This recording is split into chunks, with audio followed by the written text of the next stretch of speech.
Hoje eu vou apresentar para vocês uma nova série de trabalhos minha, que eu trato dos 7 pecados capitais. Eu estou usando a sequência que a Igreja Católica determinou no século XVII. Então, eu vou falar de cada um deles, fazendo um comentário sobre cada um desses chamados pecados capitais, né? Aqui temos o primeiro pecado, que é a gula. A gula, e é também o sentido de que esses pecados, eles são, na realidade, a busca do sentido de muitas pessoas. Quer dizer, é o pecado que gera a significação da própria vida. Alguns, comer é a grande prazer da vida, porque os pecados trazem muito do prazer. Então, você tem no comer um prazer. Hoje, no mundo moderno, o comer é um risco importante, porque toda a alimentação que se oferece, a maioria dela, ela está toda contaminada de produtos químicos, as pessoas se alimentam de produtos industrializados. Então, há dados estatísticos que falam de que se morre mais hoje de obesidade do que de fome. Então, o comer é uma compulsão, é um prazer, mas é também um risco permanente que hoje o mundo moderno vive. Aí você passa para o segundo pecado, dessa sequência que a Igreja Católica estabeleceu, que é a avareza. Então, muitos dão significado às próprias vidas na posse, no guardar o dinheiro, no ter coisas, no acumular fortuna, e a vida, ela se resume a isso. Quer dizer, elas são tão preocupadas e tão angustiadas dentro dessa preservação de uma riqueza que é relativamente hipotética, porque a vida é curta para todos, então ela passa para todos. E nenhum dinheiro, nenhuma quantidade de dinheiro consegue comprar a imortalidade, ou seja, a morte vai vir mesmo com ou sem essa fortuna, né? Então você tem as pessoas que dão significado, vivem para acumular. O prazer delas é exatamente viver acumulando, amealhando riqueza. Assim elas vão buscando um significado para as próprias vidas. Outros, aqui temos o terceiro, que é a luxúria. A luxúria é exatamente o prazer, o sexo e o prazer que todo ser humano busca, que é instintivo e natural. Muitos fazem dela exatamente alguma coisa obsessiva, né? Elas procuram só nesse caminho um significado. O grande prazer dela é exatamente a relação luxuriante, é o prazer do sexo, confundido muito com o pecado, porque ele é tratado também como uma coisa suja, não uma coisa bonita e prazerosa que une as pessoas. Então, a gente tem na luxúria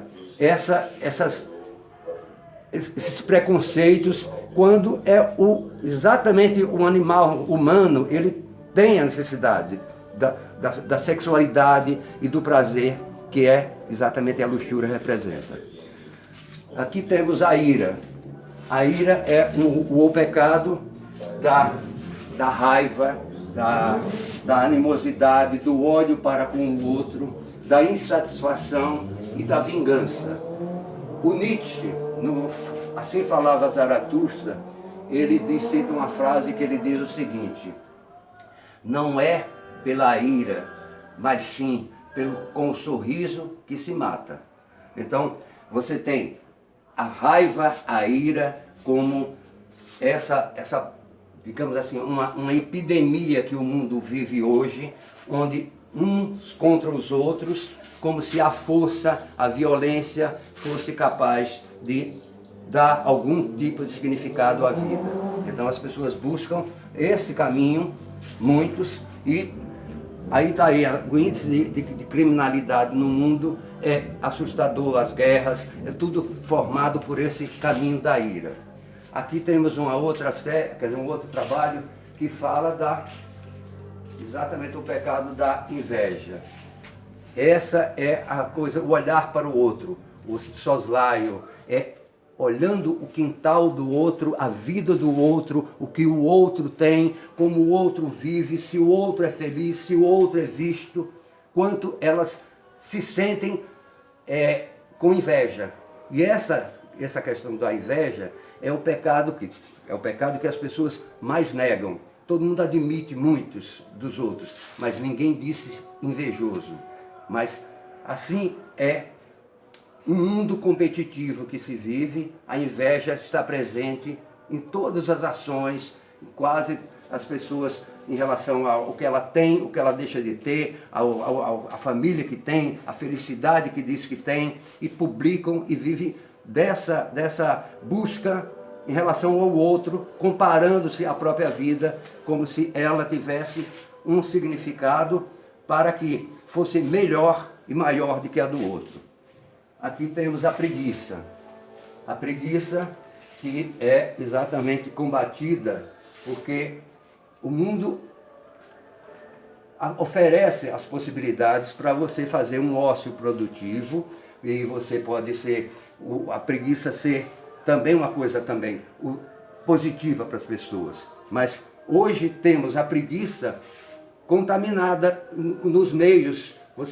Simplesmente você se fecha num mundo solitário, no mundo digital, no mundo virtual, no mundo líquido, que é o Bauer fala do mundo, hoje é o mundo líquido, onde as pessoas se comunicam sem se falar umas com as outras. Elas são solitárias e isso fica, as pessoas passam dias, assim, horas, dedicada a uma coisa que é vista como nada, quer dizer, na verdade de concreto não traz nada. E nessa preguiça de pensar, de viver e de buscar alguma coisa real. Então busca-se na preguiça um mundo que possa ser virtual, e ele é o virtual, e ele é frágil, e ele é irreal. Aqui temos o último dos pecados, o sétimo, que é a vaidade. Todo mundo é vaidoso. E a vaidade expressa como você se comporta, o que você exibe, sabe? É aquilo que a sua sabedoria, a sua inteligência, as suas qualidades pessoais ou as suas qualidades materiais. Então as pessoas exibem essa questão da vaidade, porque sendo a vaidade alguma coisa que é inerente também aos seres humanos, as pessoas têm a vaidade de conquistar coisas, de fazer coisas, mas elas têm a vaidade também como uma prisão, e algo que elas se perdem às vezes, porque só a vaidade por si só, ela vai chegando a um ponto onde você perde a noção de uma realidade. Então você só se vê, é como se você tivesse sempre se olhando ao espelho, sabe? É o narciso, sabe? Eu sou belo, eu sou rico, eu sou bonito, eu sou inteligente, e assim ele se consome nesse mundo que é um mundo também irreal.